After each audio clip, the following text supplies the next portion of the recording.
Get ready to take a flamethrower to the official narrative and learn what the elites don't want you to know. You're listening to The Tom Woods Show.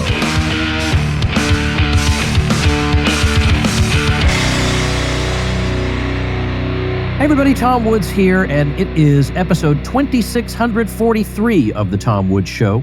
And I am delighted to be joined today by Laurel Libby, who is a state representative in Maine, serving in her third term. And she has gotten herself, I think quite surprisingly, even to her, into some hot water for what will seem to virtually everybody listening to this a rather minor thing. And the consequences she's facing boggle the mind, really, that it's astonishing this could possibly happen. So I think this will be of interest to everybody listening, regardless of your level of interest in the particular issue that brought this whole thing on. The way this has been handled in Maine is just astonishing. So now that I've given people no information whatsoever, Laura, welcome to the show. Thank you so much for having me. That was a great introduction. It was a great non-explanation of what's going on. Well, let's start with this. So basically what's happened is you weighed in on a matter of controversy that, you know, that we're seeing at the local level all throughout the country. And the response is so disproportionate as to, I guess I say, boggle the mind. But let's start with this. My sense, given the limited knowledge I have, I grew up in Massachusetts, is that maybe this is an oversimplification, but that Maine politics is, in a way, Portland versus everybody else. Now, is that too simple?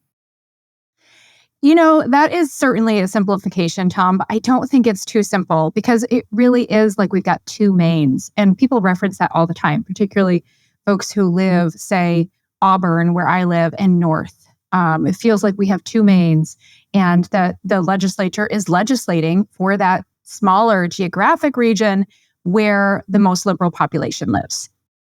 Yeah. And it seems like that Maine is not alone in this. Of course, this is a phenomenon in even in some so-called blue states. It's not even necessarily so much that the state is blue.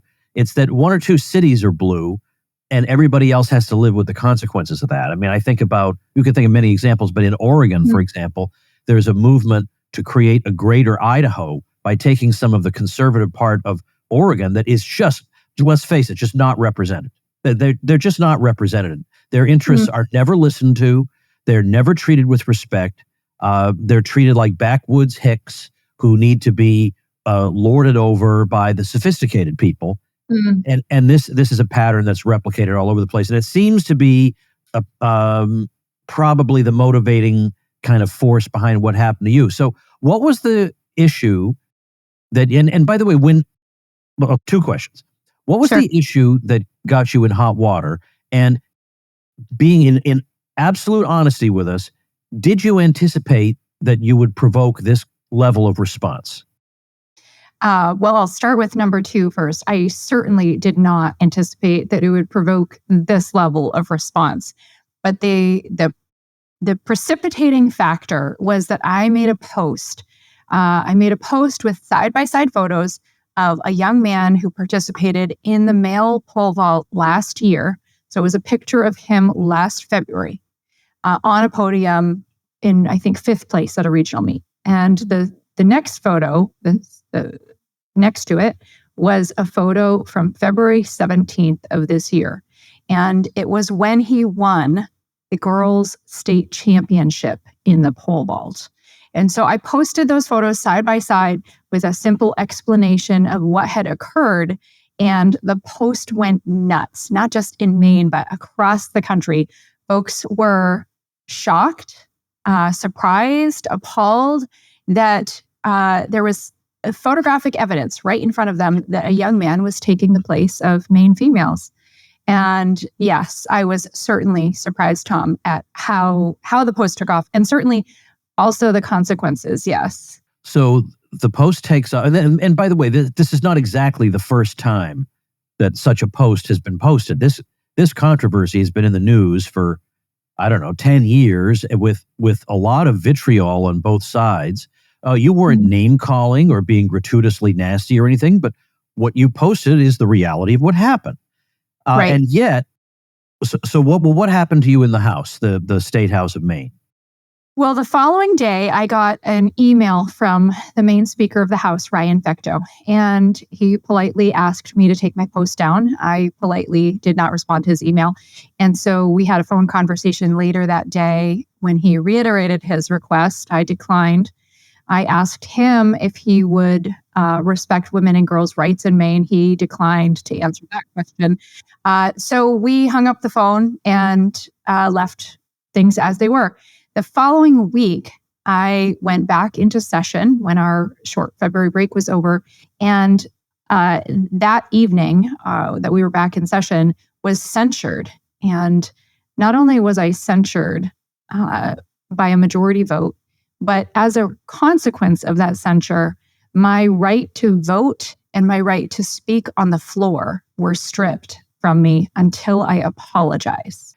Is this something you're familiar with having happened in Maine at any other time? My censure was the fourth censure in Maine history that I'm aware of, that anyone can find. And the two of the previous ones had taken place last year. And the previous three legislators who were censured immediately apologized. So that consequence really never had teeth to it. I see.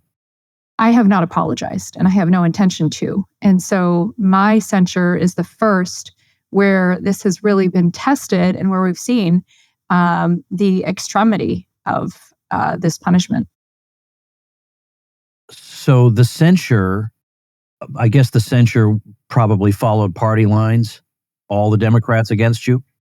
Yeah, the censure followed party lines. It was a 75 to 70 vote.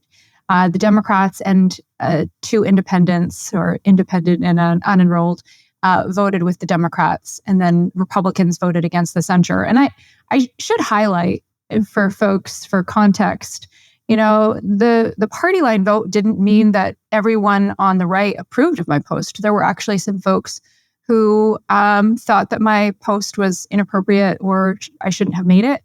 And they still voted to uphold my First Amendment right to free speech, regardless of what they actually thought of the post. And I certainly appreciate that distinction. I think it's important to note that, given the post. How does it work? Are you allowed to vote on your own censure? I was allowed to vote on my own censure. I wasn't really allowed to speak to it. During my floor speech about my pending censure, I was silenced over and over and over again, with folks on the other side calling points of order, saying that my speech was not pertinent enough to the censure. So I ended up not really being able to give it. And so I was silenced before I was even censured. Were you saying things that weren't pertinent to the censure? I don't believe that I was. They wanted me to only speak directly to the post. And I was speaking more broadly in the context of the political environment in Maine and what perhaps led to the post. And they didn't want to hear any of that. So you voted against your censure. That was unsuccessful. And so apparently what accompanies a censure is you can't speak or vote until you apologize. So you're saying, right? That's been invoked. Following the censure is a House rule that's been invoked, and that is what is now preventing me from voting or speaking. Yeah. Okay. And of course, what I think it's easy for people to see what the problem with this is. Even if people did disagree with your post, we could easily imagine people, for political, ideological reasons, censuring people and shutting them up, and basically defying them to violate their own principles by issuing an apology they don't believe in, and then thereby alienating their own base. So, I mean, even if you were inclined to apologize, which you aren't, can't do that because that would semi-ruin you. So it's ideal for people who want to shut up a maverick voice. So we don't really want that. So where does this? Well, before we get to the tracing out what the next steps of this are, is it as surprising to you as it is to me how much the ideologues have been pushing what is it seems surely is a loser issue, that even plenty of people who are registered Democrats, in their heart of hearts, don't really want this. It's the really extreme ideologues who want this. And you would think some Democrats by now would have figured that out and started jumping ship on it. And yet every last one of them voted against you. It's astonishing to me. Yeah, it really is. I think there's such a hive mind, Tom, and I'm sure that's not unique to the Democrats in Augusta, Maine, but there's such a hive mind, and they do what they're told, regardless of personal belief. And that's the only thing I can think of to explain this, because if you back up to the issue itself, biological males in girls' sports, 2/3 of Mainers don't agree with that policy. They think it's extreme and they don't want to see it allowed. But if you talk to the Democrats in Augusta, they back it entirely. And what's more, they to the last of them, they say that they don't think that this censure is extreme. When to me, it sets an incredibly dangerous precedent, not just for Maine, but for the country. If you have a state that is in the control of any one party and the precedent is set that you can silence a member of the minority party this easily, then what is to stop any government from silencing the folks they don't want to hear from and disenfranchising entire districts? I have 9,000 constituents who have been entirely disenfranchised by my inability to speak or vote on their behalf. And if you carry that out to what could happen across the country, I think this is incredibly dangerous, and that the Democrats in Augusta are simply covering their eyes and ears and not listening to that, because we've heard from folks. There was an article in Vox last week highlighting what a dangerous precedent this would set. And that's not a conservative or libertarian publication. No. So I think we do recognize the danger, but certainly not Augusta Democrats. Hey, everybody, I know a lot of people who say taxation is theft. Well, it's time to stop just saying it, start acting like it. I want to introduce you to a brilliant guy I've known for years. He became a Tom Woods Show listener at episode 3, and that's Matthew Sercely. He's a tax attorney who helps liberty-minded folks just like you keep more of your money and stay out of trouble with the IRS. And yes, I said attorney, not CPA, which means your conversations with him are protected by attorney-client privilege. That's a big deal. Try getting that kind of protection from your accountant. Whether you're running a business, doing a side hustle, flipping real estate, or just sick of handing over half your paycheck to fund wars, debt, and nonsense, Matthew helps you stay smart, compliant, and legally minimize what you owe.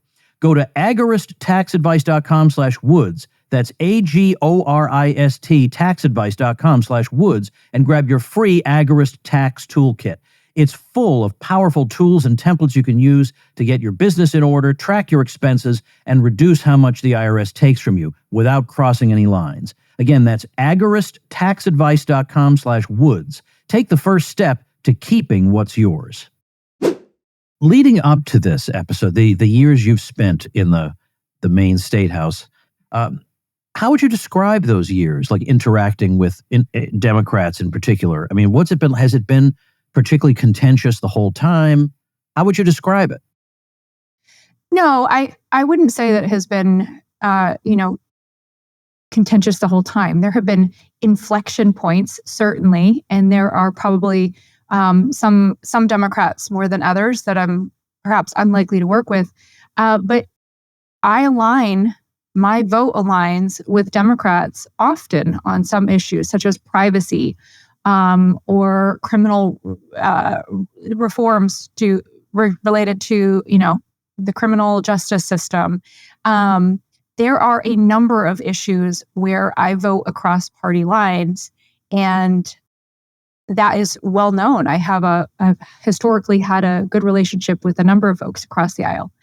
This has certainly changed that. I heard from one of those colleagues recently asking me, what it would take. Would I apologize? Why was I holding out? Why couldn't I at least give a disingenuous apology and bring an end to this? And so we had a little bit of a back and forth on it, but just illustrated how staunchly dug in they are. And that previous collegial relationship is really not what it was, unfortunately. Do you think, on balance, because this issue has been reported around the country. So first your post got a lot of attention, and now the censure has been reported around the country. Do you think, on balance, this makes them look bad? Or do you think the country is so divided that half the country thinks, well, good that they shut this woman up, and the other half thinks, oh, these crazy Democrats? I think on balance, it makes them look bad. And that's why, Tom, I was actually surprised when they did censure me. We'd heard the rumors for a week that it was potential, it may be coming, but I honestly thought that they were smarter than that. And so it was surprising when they did move ahead with the censure. And I think it just speaks to the political retaliation that it was, because they were so angry that this issue had been highlighted. And against their better interests, they moved ahead with the censure. I don't think it's been good for them politically. I think it's highlighted the issue far more than it would have been otherwise. And that Mainers, really, most Mainers, have a much better understanding of what's going on in Augusta now, at least related to this issue, the issue of biological males in girls' sports and First Amendment rights, than they ever would have if the Democrats had simply let it skate through. So now tell us, now that this has happened, what your next step was. Well, 2 weeks after the censure, we filed in federal district court to get my constituents' voice and vote back. And so at this point, it's been a bit of a roller coaster ride. It turns out the mother, or a parent, apparently, of the male pole vaulter is employed by the federal district court in Maine. And so all of our federal district court judges recused themselves. My case was moved to Rhode Island, and we lost the preliminary injunction. And so that has moved up to the First Circuit Court of Appeals, and now to the Supreme Court. We're waiting for our emergency application regarding getting my vote back while the rest of the case is pending in the First Circuit Court of Appeals. And so we could hear as early as this week from the Supreme Court. Again, that's just regarding my ability to vote on behalf of my constituents while the case moves through the rest of the court system. But I'm hopeful that we will have our day in court and that this will be resolved to uphold the First Amendment because of the precedent that is at stake here. I don't want to do anything to jeopardize your case. I don't want to have you say anything or go down lines of argument that might jeopardize your side of things.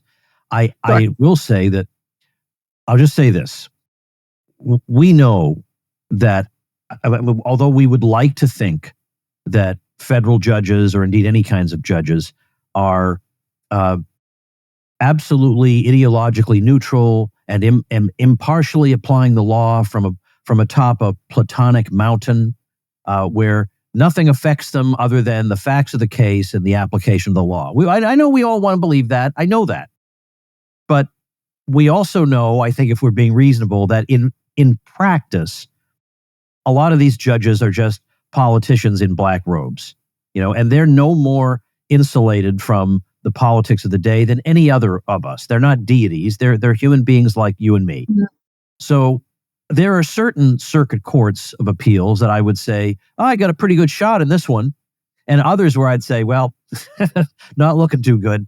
So I'd love to ask you what your feeling is about the First Circuit Court of Appeals, but I'm afraid that's a sensitive question.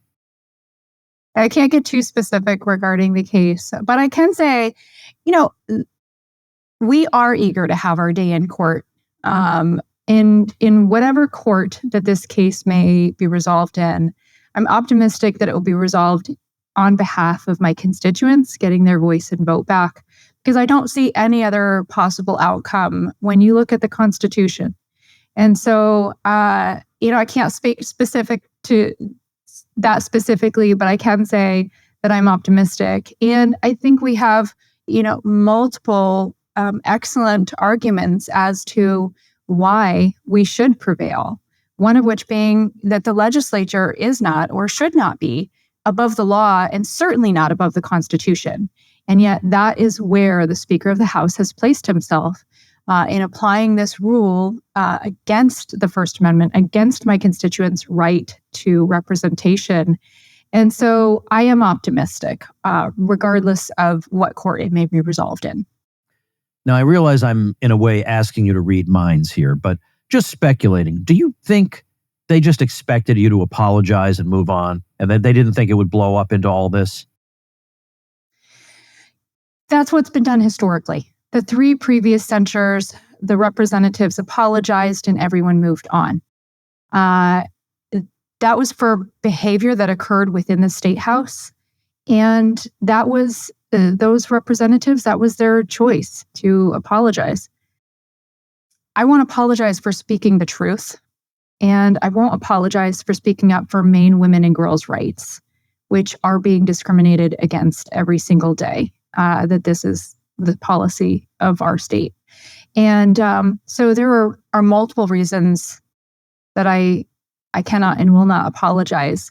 And I'm very, very comfortable with that stance. I do want to see my constituents have their voice and their vote restored, and that weighs extremely heavily on me. But at the same time, I am thankful for my constituents' encouragement. I've heard from so many who have confirmed that I'm speaking on their behalf, and they've encouraged me to continue the fight. Are you a lifelong resident of Maine? Yeah, born and raised. I was born in Bangor. I've lived around the state, left for college, and came back. Wow, how about that? Okay. And what made you decide to get into all this, into politics and run for office? Is this your first time running for office for the State House? Yeah, I ran back in 2020. I got involved first. My husband and I kind of woke up in 2019, and we're both Mainers. And we just looked around and realized our state was looking really very different from when we had been growing up, had a young family, and wanted to ensure that they had the same opportunities that we had growing up. And so we got involved. I got involved in some grassroots political efforts. And then the following year in 2020, decided that if I had any real potential to make change, it would be through being on the inside. So I ran against a 2-term Democrat incumbent in 2020 when everyone was, everything was shut down for COVID, and won. And so now serving my 3rd term, and it's because of my kids. Now, what do you attribute that to? I mean, first of all, as you know, it's very difficult to unseat an incumbent. I'm sure some people warned you about that. And it's a state that I guess we would classify Maine as a blue state. So you got 2 strikes against you. What do you attribute that to? Well, I'm gonna say I consider Maine a purple state, first of all. Okay. And I'll back that up with some numbers. So in 2020, when I first ran, Republicans lost the majority in the House by just over 2,000 votes. In 2022, we lost it by 1,417. And last year, we lost the majority by a sum total of 60 votes across the entire state. Oh, my goodness. I didn't know that. So I give you that it's a purple state. But my district, it was hard work, a lot of grassroots support from volunteers, significant fundraising. I worked really hard to raise a lot of money, and I had tremendous amount of support from folks who'd been involved with me in the grassroots effort that I had gotten engaged in. And so, we had amazing support, and it was at a time when folks weren't knocking doors, right? This was in 2020. But folks were eager to talk. So I knocked every single door in my district. Some of them I knocked 2 times. Some of them I knocked 3 times. My volunteers knocked as well. So we had that district covered, and I'd just go up, I'd knock on a door, back way up, and have a great conversation with the voters in the district. And so it was hard work and incredible support of my volunteers that won that district. Hey, folks, let's smash another myth. I think most people think the only way to grow their money for retirement is to risk it in the stock market. Not true. You can reach your financial goals and dreams without taking any unnecessary risks. Bank on Yourself is the proven retirement plan alternative that lets you bypass Wall Street, beat the banks at their own game, and take control of your financial future. We're talking guaranteed, predictable growth and retirement income with no luck, skill, or guesswork required. Your plan doesn't go backward when the markets tumble. Both your principal and growth are locked in. And you're in control. You get to access your money for emergencies and opportunities with no questions asked. There are no government penalties or restrictions on how much or when you can take it. And when you use your money, it keeps growing like you never touched it. Try doing that with a 401k or IRA. Not to mention built-in inflation protection. Your money is guaranteed to grow by a larger dollar amount every year in both good times and bad. You can get a free report with all the details on how the Bank on Yourself strategy adds guarantees, predictability, and control to your financial plan. Just go to bankonyourself.com/woods. That's bankonyourself.com/woods. Whatever you want to say about Donald Trump, when he ran for office both times, or both victorious times, he emphasized just a handful of things. Now, if you asked him about anything, of course, he has an opinion on everything, like all politicians, but he emphasized a few things. Like, you knew where he stood on immigration, you knew where he stood on trade. Like, these are things that are associated with him. Did you hammer away at a handful of particular things, or did you just say, I'm a Republican and I hold the typical Republican positions? No, I said, hey, Tom, my name is Laurel. I'm running for state representative, and I would really love to know what you care about. And then people opened up and talked. People want to be sure that the person they're electing to office cares about their desires and what they care about. And so that's how the conversation always started. What kinds of things did people say to you? Oh, my goodness. Well, in 2020, I heard a lot about COVID. I heard a lot about the economy. And those are probably the two primary things that came up. Since then, I've been hearing about the economy. Maine is the fourth highest tax state in the nation. So that's certainly a primary driver. Taxes comes up a lot. School, education. I'm a nurse, so healthcare comes up pretty frequently. And mental health. Mental health comes up really frequently. I would say those are the top issues: the economy, taxes, healthcare, education, and then back to the economy. Okay, and so your opponent, did you dig out like your opponent's worst votes and hammer away at that, or was it, which there's nothing wrong with that, or was it mainly I have these positions and I want you all to know about them? Yeah, I've really always ran my own race, and that has, I think, a lot of appeal to folks to know what you stand for. And I'm not shy about my stances on various issues when folks ask. And I found that even if we're on different sides of an issue, if folks know that you're transparent and answering their questions honestly, and they know that they can then trust what you're saying, that sometimes they're willing to vote across party lines. So, in my district, I have a fair number of folks who may have voted Biden Libby, and they have Biden signs in their yard right alongside a Libby sign. And they know that they can call me and we can discuss an issue, and we can agree to disagree, or we might find we agree at the end of the day. Well, I hate to be a downer, even though I feel pretty confident about the case you have. But suppose it doesn't turn your way, and that, look, this is it.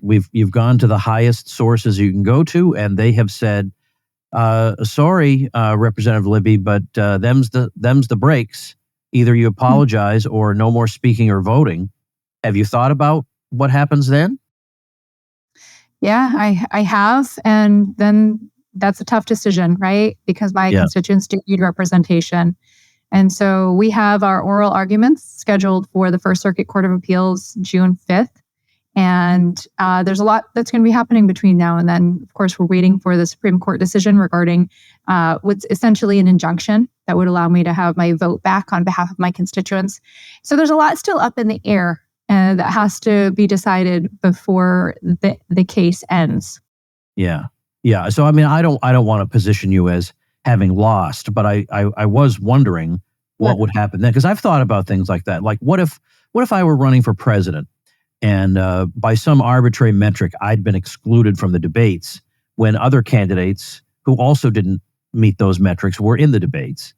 So I've thought about all kinds of media stunts I would pull. I'd stand outside the debate thing, and I'd have my own podium, and I'd be answering the questions, and or I'd make a lot of YouTube videos, or every time an issue, like if I were in your shoes, if every time an issue came up that might be of national significance, I would make a video saying, look, here's my opinion on it. And you might be wondering, well, I'm a state representative. Why am I making a YouTube video for you instead of speaking about it in the Maine State House? Well, funny you should ask that. Just keep the heat on the Democrats one way or the other is what I would. But anyway, I just, that's my nature. I can't just shut up, and sounds like neither can you. Yeah, I think we've seen that neither can I. Yeah. So, all right, well, now you have something called, because I saw it in your email signature, the dinner table. Can you tell us what that is before we wrap up? Yeah, so the dinner table is the largest, most active conservative grassroots organization in Maine. And we are working to flip seats and win the conservative majority in the House. Our latest project was voter ID for me. We collected signatures. We had almost 800 volunteers who collected signatures to put voter ID on the ballot here in Maine. And so that's going to be on the ballot on November 5th. Folks are going to have the opportunity to vote on whether we want voter ID to be the law of the land in Maine. All right, so you have a website for that. Well, where would we direct people who want to follow your situation? Folks can follow me and learn more on X as well as Facebook. And they can also join my email list at my website, laurellibby.com. Okay, so LaurelLibby.com. And then what are you on X as? They'll find me if they look up Rep Laurel Libby. Okay. And on Facebook, Representative Laurel Libby. Okay, so I'll make sure and put that at tomwoods.com/2643. Our show notes page for today, also in the video description for those of you helping me break through the YouTube stranglehold by watching on YouTube. Well, Laurel, I hope I may call you that. I didn't even ask you. That's very rude of me. I apologize. Perhaps I should have said Representative Libby, but all the same, I want to thank you for taking the time to talk to us today. I almost wrote about your situation for my email newsletter. I came really close to doing it. Well, you're great. I was in a hurry at the time, and I couldn't gather all the details, and I didn't want to do a half job. So and then it ended up slipping my mind. So what a great happenstance! I happened to get that note from our mutual friend Eric Brakey, and I said, yes, absolutely, I want to talk about her, because anything that publicizes what's been done to you is a triumph. It needs to be known what's going on, especially since the alleged offense is so utterly trivial. I mean, it's not like you strangled somebody in the chamber. No crimes committed here. No, that's right. You're just expressing what 2/3 of the state believes, for heaven's sake. So I hope it all turns out well for you, because if it turns out well for you, it has turned out well for all of us. So Laurel Libby, thank you very much. Thank you. And thank you, ladies and gentlemen. Make yourself and those you love less vulnerable to the regime, both mentally and physically. Get more forbidden information at tomsfreebooks.com, and be sure to subscribe to the show wherever you listen. See you next time.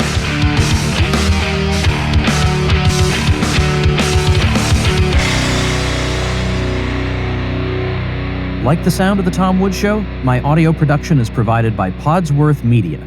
Check them out at podsworth.com.